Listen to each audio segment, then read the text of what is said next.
السلام علیکم، یو ځل بیا ښه راغلاست. په دې ویډیو کې غواړم چې تاسو ته وښایم چې څنګه کولی شو په ګوګل کې سرچ ایمیج وکړو. یعنې دا چې زموږ سره یو تصویر دی، غواړم زه همغه باندې سرچ وکړم. یا هم ځینې کسان دي چې د یو څه په نوم باندې نه پوهیږي، یو پروډکټ دی یا یو څه دی د هغې په نوم باندې تاسو نه پوهیږئ، غواړي چې په دې باندې سرچ وکړي، همدغسې نور پروډکټ یا څه پیدا کړئ چې داسې څو دی، قیمت د دې څو دی. او یا هم تاسو وایئ چې زه لیکنې ته دومره وخت نه لرم، غواړم چې دغه رقم یو څه را پیدا کړم، او د یو څه عکس خلې غواړي چې همداسې یو څه زه ګوګل کې را پیدا کړم. او یا هم دا چې تاسې د یو څه عکس اخلئ، د مثال په ډول هغه که هر څه اوسي، د هغه عکس اخلئ، ته وایئ چې په ګوګل کې ماته همدغسې یو سیمیلر یا د دې په شان باندې بل څه را پیدا کړم زه، یعنې همدغسې یو څه پیدا کړم. په داسې حال کې ته نه پوهېږې چې دا په څو دی، د قیمت په څو دی، نوم دی د څه دی، د دې څه رقم ډسکرپشن د څه دی، څه لپاره کارېږي، په دې شیانو باندې نه پوهېږې، حتی په نوم باندې هم نه پوهېږې. یوازې دا تصویر دې ولید او تصویر دې خوښ شو، نو په دې باندې نه پوهېږې چې دې ته په کوم نوم اخیستل کېږي. نو د دې لپاره به تاسې هغه تصویر واخلئ. کله چې عکس واخیستو، تاسو به راشئ ګوګل ته. ګوګل ته چې کله راغلی، تاسې دلته دغه پاس ګورئ، دلته یې د تصویر یا هم د کیمرې آپشن ورکړی، تاسو په دې باندې کلیک کړئ. کله مو چې دلته کلیک کړئ، زه دغه تصویر راخلم، وایم چې په دغه تصویر باندې زه سرچ کوم. دلته وګورئ تاسې، دا تصویر ما راواخیستو، زه په دې نه په نوم باندې پوهېږم، نه په هېڅ هم نه پوهېږم چې د دې نوم څه شی دی او کوم ځای کې کارېږي، د دې اصلا استفاده څه شی دی، برانډ یې کوم دی، د دې برانډ نوم څه شی دی، او کوم ځای کې په څو خرڅېږي او چېرته په څو خرڅېږي. اوس تاسې وګورئ څومره ډېر پروډکټ یې دلته موږ ته راکړل. وګوره یو لیست یې جوړ کړو، تقریبا 1 2 3، دا خو چې هر ځای کې اوسي. وګوره دلته چې دی، دا چې دی په امازون کې دی، دا ګورئ د امازون یې دلته راویستو. دا چې دی هایدریکاپ دی، هایدریکاپ ډاټ کام، او همداسې یوبای ډاټ کام دی، یعنې دا په یوبای ډاټ کام کې دی، او دا دلته دی، دا هغلته دی.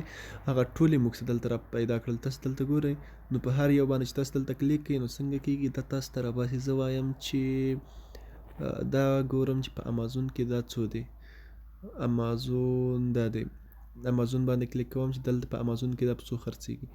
نو تاسې به دلته وګورئ، ویزیټ به ووهئ. کله مو چې دلته ویزیټ ووهئ، دې په اړه باندې به ډسکرپشن، بولټ فاینډ او ډایمنشن هر څه به تاسو دلته وګورئ. اته په 9.30 پاونډه باندې دی، تاسې دا ګورئ 9.30 پاونډه. نو همداسې تاسو کولی شئ سرچ وکړئ. زه دې نه سکرین شاټ اخلم، 9.30 پاونډه، او همداسې دې نه وځم. اوس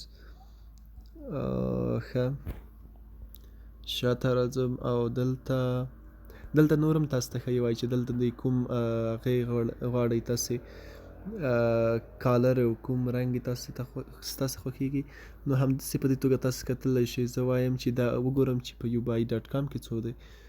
نو دلته یې زه ګورم، او دلته به ویزیټ تاسې ووهئ. دا په یو اس ای کې دی، او د دې قیمت غواړم چې را پیدا کړم څو دی. اوس وایم 99. ښه یو دقیقه، یوبی ویزیټ منتظر کېږي چې دا را خلاص کړي، او دلته به منتظر پاتې شو. ښه دلته ګورو، تاسې وګورئ دلته مشخصات هر څه یې درکوي. ریټینګ یې چې دی 4.6 ریټینګ یې دی، او رایټ ریویو، دلته ریویو چې تاسې ورته اډ کوئ، او همداسې تاسې د دې په اړه باندې دلته معلومات ګورئ. 0% ماکس ډسکاونټ دا دی، ډسکرپشن، بولټ پاینټ، دلته هغه برانډ دی، مټیریل پلاستیک، کالر یې دغه دی، کپیسټي چې دی د 1 نه 24 پاونډه پورې دی، او ایج رینج چې دی اني ایج ګروپ، دلته ریزیبیلیټي چې دی ریزیبل دی، همداسې یونټ کاونټ چې دی د دی. تاسې ګورئ د په اړه باندې دومره معلومات لیکلي، په داسې حال کې چې تاسو په هېڅ څه باندې هم نه پوهېدئ. نو په دې توګه څه کولی شئ، د دې هغه هر څه معلومولی شئ. دلته خلکو چې ریویو ورکړي چې څنګه څه دی، دا ښه دی بد دی، نو د په اړه باندې مکمل معلومات تاسو ته څنګه کېږي، درکول کېږي. دا ګورئ، په دې توګه تاسو څنګه کولی شئ، په دې توګه تاسې کولی شئ په ایمیج باندې سرچ وکړئ، یعنې یو تصویر در سره دی، په هغې باندې تاسو سرچ کوئ.